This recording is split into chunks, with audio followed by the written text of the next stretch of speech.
নমস্কার বন্ধুরা, নেভার ফুলে সবাইকে স্বাগত। আজ আপনাদের সঙ্গে শেয়ার করব পার্শে মাছের ভাপা। এটি খুব কম উপকরণে তৈরি করা যায় আর অল্প সময়ে সহজেই হয়ে যায়। আজকের এই রেসিপিটি ভালো লাগলে আমার চ্যানেলটি সাবস্ক্রাইব করবার অনুরোধ রইল।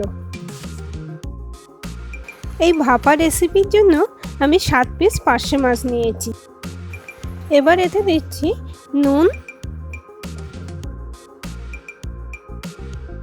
হলুদ আর একটু লেবুর রস মিশিয়ে নিচ্ছি। ভালো করে মাখিয়ে নেব। নুন হলুদ মাখিয়ে এক সাইডে রেখে দেব। এবার একটা মিক্সিং জারে নিয়ে নিচ্ছি 1 চা চামচ সাদা সর্ষে আর 1 চা চামচ কালো সর্ষে আর 2টো কাঁচা লঙ্কা একসঙ্গে ভেঙে নেব। ভাঙা হয়ে গেছে। এবার এতে একটু জল অ্যাড করব। জল দিয়ে একটা মসৃণ ব্লেন্ড তৈরি করে নেব। সর্ষে বাটা হয়ে গেছে।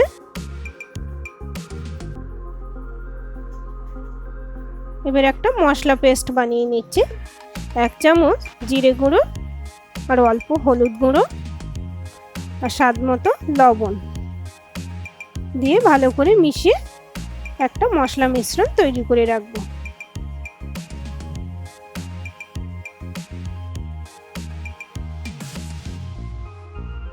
এবারে একটা টিফিন কৌটো নিয়ে তাতে ম্যারিনেট করে রাখা মাছগুলো রাখবো।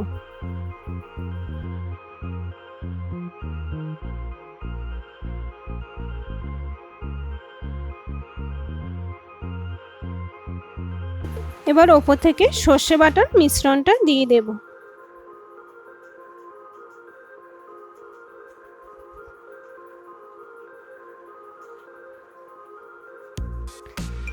কাঁচা সর্ষের তেল 1 টেবিল স্পুন মতো দিচ্ছি।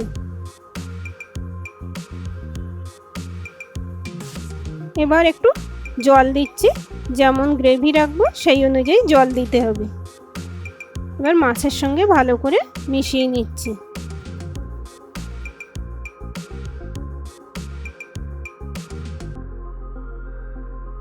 এবারে দিচ্ছি চিড়ে রাখা 3টে কাঁচা লঙ্কা। এই কাঁচা লঙ্কা ভাপা রেসিপিতে স্বাদে অন্য মাত্রা যোগ করে। টিফিন বক্সে ঢাকনা বন্ধ করে 30 মিনিট রেস্টে রেখে দেব। এবার একটা পাত্রে এমনভাবে জল নিয়েছি যেন টিফিন বক্সটা 1/3 পোর্শন জলে ডুবে থাকে। এবার ঢাকনাটা খুব ভালো করে আটকে দিতে হবে, তা না হলে জল যখন ফুটবে ঢাকনা খুলে জল ঢুকে যেতে পারে। এবার ওপর থেকে ঢাকা দিয়ে দিচ্ছি। 15 মিনিট স্টিমে রাখবো। টাইম সেট করে দিচ্ছি।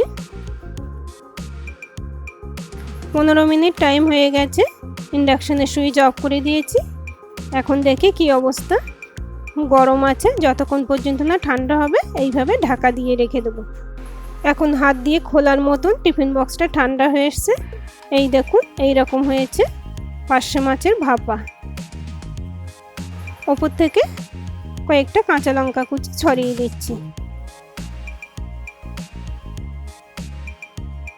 একটা মাছ ভেঙে দেখিয়ে দিচ্ছি কেমন হলো।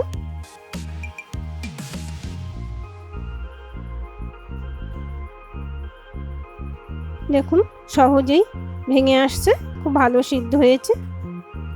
এই পার্শে মাছের ভাপা গরম ভাতের সঙ্গে খেতে দারুণ সুস্বাদু হয়। আপনারাও এইভাবে বানাবেন, দেখবেন খুবই ভালো লাগবে। আজকের এই রেসিপিটি আপনাদের ভালো লাগলে লাইক, শেয়ার, কমেন্ট করে জানাবেন আর আমার চ্যানেলটি সাবস্ক্রাইব করে রাখবেন আমার থেকে নিত্য নতুন রেসিপি পাওয়ার জন্য। আর পাশে থাকা বেল আইকনটাও ক্লিক করে রাখবেন, তাহলে নতুন কোনো রেসিপি দিলে সবার আগে আপনার কাছে পৌঁছে যাবে।